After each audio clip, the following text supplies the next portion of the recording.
Rockefeller s'est emparé des médias et de la médecine aux USA à peu près à la même époque. Quand on a découvert que les médicaments pouvaient être produits à partir du pétrole, le plus grand magnat du pétrole américain a ordonné à son armée de propagandistes d'inverser la réalité en conséquence. Les remèdes utilisés durant des milliers d'années ont soudainement été classés comme alternatifs. Tandis que les nouveaux médicaments à base de pétrole, hautement addictifs et brevetables, ont été déclarés la référence. Après avoir racheté une société pharmaceutique allemande qui fabriquait des produits chimiques de guerre pour Adolf Hitler, Rockefeller a tiré parti de son influence politique, pressant le Congrès à qualifier les méthodes naturelles de guérison de charlatanisme non scientifique.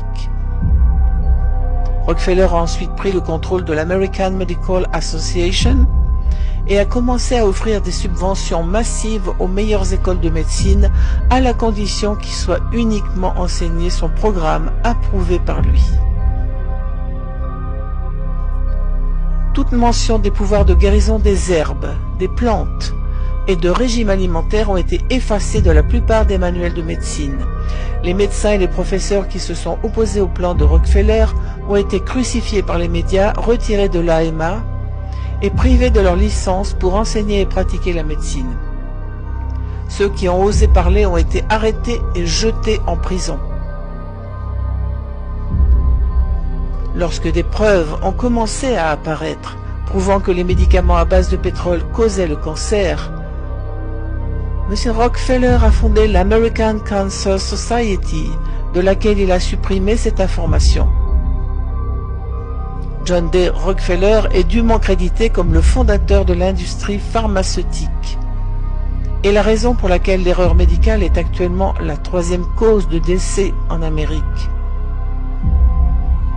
Ce n'est pas une accusation portée contre les médecins. Plus que quiconque, ils sont sous l'étau du plus puissant lobbying en place à Washington. Chaque année, l'industrie pharmaceutique dépense au moins 2 fois plus que les plus grandes compagnies pétrolières pour influencer les lois, les politiques et l'opinion du public. Grâce à M. Rockefeller, l'architecte des monopoles américains, aucune industrie n'a plus de pouvoir sur nos vies que Big Pharma. John D. Rockefeller s'est emparé des médias et de la médecine